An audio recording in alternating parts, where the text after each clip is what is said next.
Всем здравствуйте, BMW X5 E53 4.4. Вот такой вот стук появился в моторе.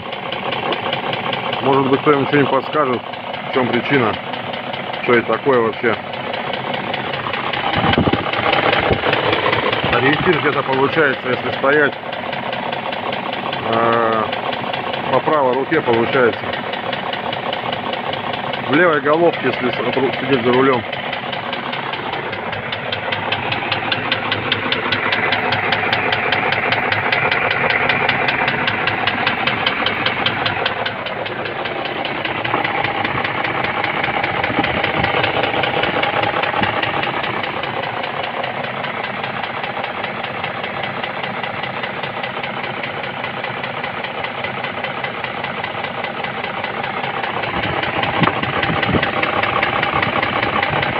Если ребята кто-то что-то знает, подскажите, в чем причина.